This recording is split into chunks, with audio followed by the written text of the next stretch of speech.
In this video you will see the most legendary moments in the career of the greatest Greco-Roman wrestler, Alexander Karelin. Here will be his incredible victories that made him famous all over the world, and unfortunate failures that remained in the memory of all wrestling fans. Get ready to immerse yourself in history and see the key episodes that made Karelin a true legend.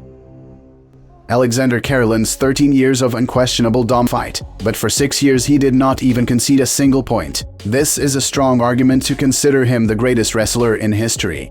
During his wrestling career, as many of you have probably heard, he won 887 fights. And to see once again how dominant Karelin was, in today's video I propose to recall one of his most colorful and spectacular victories, which clearly demonstrates what incredible power he possessed.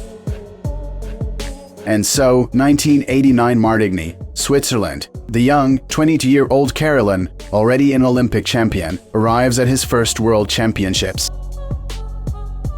Being the favorite of this tournament, he beats all his rivals without any problems and becomes the world champion. But the way Alexander Karelin defeats Craig Pittman, the American wrestler, the winner of the United States Championship, is worth special attention. After all, just think about it. To lift a resisting man weighing 130 kilograms and throw him over himself, and twice in a short period of time, that is what you are about to see. It is really very powerful. Here, check out this spectacular wrestling match by Karelin.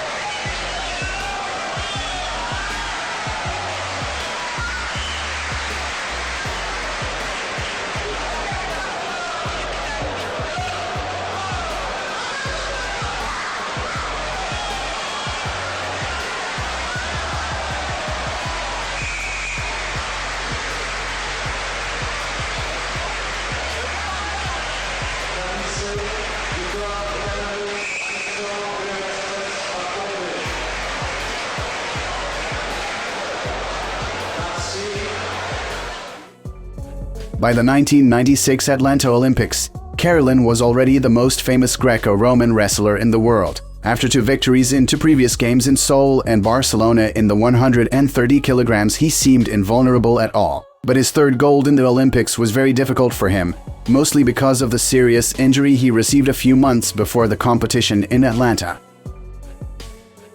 Triumph at the 1992 Olympics in his strict requirements to himself, and he was still impressed with the professionalism of his competitors and teammates. His ability to endure the most severe pain deserves even more respect. For example, at the 1993 World Championships in Stockholm, he seriously injured 2 ribs in his first fight with Matt Ghaffari of the United States. Nevertheless, it did not prevent him from bringing that fight and the whole championship to another confident victory. Throughout the entire Olympic cycle, Karelin has been racking up gold medals at the World and European Championships time after time. However, at the less major pre-Olympic start, the 1996 European Championships in Budapest, he had a big accident. During the fight with Dmitry Debelka, Karelin got a serious injury, tearing of the large pectoral muscle, but that did not stop him from winning the title. Karelin, even with only one functioning arm, made it to the finals, where he defeated Petr Kotak. Except that all these dramatic events took place in March, and in July Karelin was supposed to perform at the Olympic Games in Atlanta. As Karelin recounted later on, the damage on the European Championship he got in an innocuous situation. But luckily Hungarian doctors were very competent and made an operation and conducted rehabilitation treatment. Nevertheless, the wrestler didn't start training seriously until June, though he never for a moment denied himself the idea of competing in his 3rd Olympic Games. If anything, he was going to go to Atlanta and fight for an Olympic medal. Naturally, it was not necessary to talk about the optimal form in this situation, but Karelin was Karelin. Competing at these Olympic Games, Alexander Karelin quickly and with apparent ease defeated all his opponents up to the semi-finals, but then he had a hard time. So, because of the consequences of his injury, the semi-final bout with Sergei Moreiko of Moldova was hard and ended with a victory with a modest score of 2-0. And the final bout against the American audience favorite Ghaffari was not at all the most spectacular and very hard. The fight was accompanied by the music from Rocky IV, and the audience could already see Sylvester Stallone's hero in his Ghaffari. The American really did his best. It was not without overtime, but Karelin coped with both his opponent and pain, winning for the 3rd time the title of Olympic champion.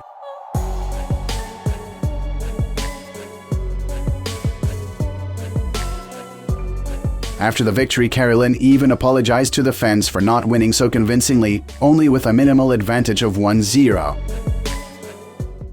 Since first becoming an Olympic champion in 1988, Karelin has dominated his sport like no other, for who else of wrestlers can boast a winless streak of 13 years? And he seemed to show no signs of slowing down, despite the fact that he was already 33 years old.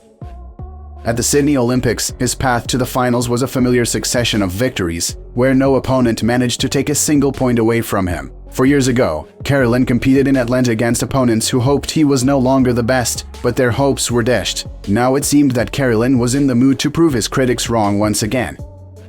Only one man stood between him and a fourth consecutive title, American Rulon Gardner. The youngest of 9 children, Gardner spent his childhood on a farm. Though he was a talented young wrestler, his ascent to glory was far less smooth than that of his rival. While Karelin dominated world competitions for more than a decade, in Gardner's career, it was only the second international event, and he was already 29 years old. Gardner knew that in order to have any chance against Karelin, he needed to maintain complete composure and focus at all times. The first period of their confrontation ended with no points scored, and the second period began with the two men clashing with each other because, according to the rules in force at the time, the wrestlers were put into a crusade after the break.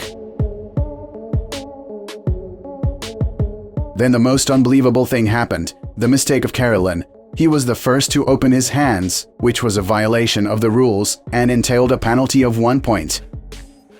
Gardner realized this was his big chance. He went into defensive mode and blocked every attack by his opponent. Let's remember the mixed martial arts fight between Alexander Karelin and Japanese wrestler Akira Maeda. Of course, it is hard to call it a mixed martial arts fight. Akira Maeda at that time was known in Japan as an organizer and participant of mixed fights. For the farewell fight, he decided to choose a strong opponent, and Alexander Alexandrovich decided to agree to this experiment. You could fight according to the rules of the sport you represent. Karelin presented the fight, and worthily by the way. At first it seemed that the Japanese, who had a more varied technique, would have an advantage. Right from the first seconds of the fight he began to kick Karelin's legs, and by the usually unperturbed expression on Sanik's face it was evident that he was having a hard time with these blows. Against his usual trump cards, the Japanese had prepared thoroughly and spent a serious preparatory training camp with freestyle wrestlers. But when it came to wrestling contact, the Japanese found himself in the role of a victim. Alexander Karelin threw Maeda like a rag doll for 10 minutes.